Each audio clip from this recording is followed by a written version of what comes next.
To my TikTok people, this is probably not gonna matter to y'all as much. Stick around anyway, because y'all getting great content at the end of the day. A year ago today, mind you, April Fool's Day, posted my first video to Suave TV on YouTube. If you have not subscribed, go subscribe already. After my other channel, Suave ENT, got taken down not too long before due to copyright issue. Shueisha, we did not forget. It is literally still beef anytime I see. And since then, in about a year's time, my channel has gained 623 subscribers. Got some over 330,000 views on YouTube currently. I'm just beyond thankful for all the support and love that y'all continue to show me on the YouTube side. To be honest, if I could do this content creation shit full time, I definitely would. Even not being in the position to do that from a financial perspective, still love coming on here yapping to y'all, even if it's to 5 viewers or 500 viewers, 5,000 viewers, whatever it is. That's for TikTok too. Like, I'm just so appreciative that I have a platform to just get the thoughts on the top of my head off. So shout out to y'all. TikTok, you include yourself in that. Give yourself a little pat on the back. Now, with all that out the way, I do want to bring it back to the very first video that I dropped on that Suave TV channel. Just a little video on Jukebox's character from Power Book 3 Raising Kanan. I think the video was entitled something like "The Day Jukebox Became a Certified Killer." The power being how everything started on this channel, I feel like it's only right for me to get y'all a power video today. It's been a little while since I made y'all a power video. I've been feeling a little power burnout. Got a topic that's been on my mind since that Raising Kanan trailer dropped the other day. I figured what better day to bring it to y'all than April Fool's Day of all days. People like anything I say all in this video, if you just appreciate the lack of a green screen right now, because we're definitely about to go to that in like 5 seconds. Like the video, you know, share it with your friends, subscribe and follow for more. Once again, YouTube, y'all are much appreciated. 623 subscribers in a year. I don't see why we cannot double that going into April 1st, 2027. Let's make it happen. By the way, I know a lot of y'all are still waiting for that Tariq video I said I was going to drop like a month ago. I did not forget about it. I actually wanted to be more of a bigger video, considering we still have a lot of time between now and Power Legacy drop. Give a timeline that I really believe Tariq is going to follow before he meets his unfortunate demise, probably by the end of the Power franchise. I don't know. I'll be on the lookout for that one. But for today, we gotta talk about the queen pin herself, Raquel Thomas. Dropped another video right here like 10 months ago,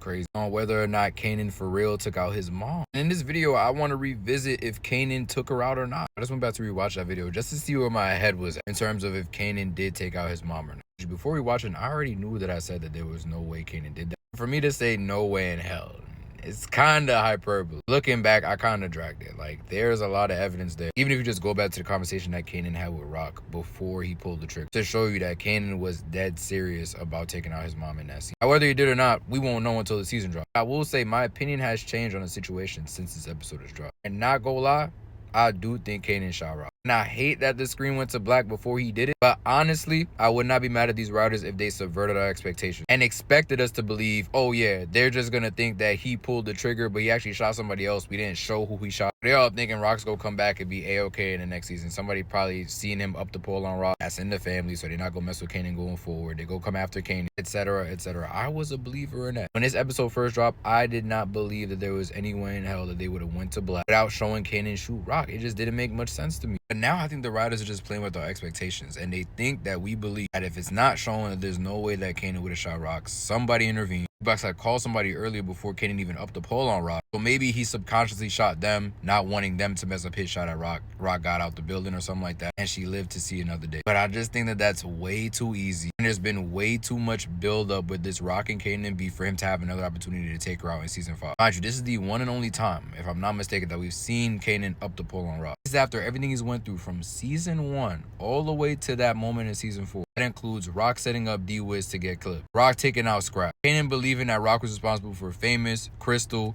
OC.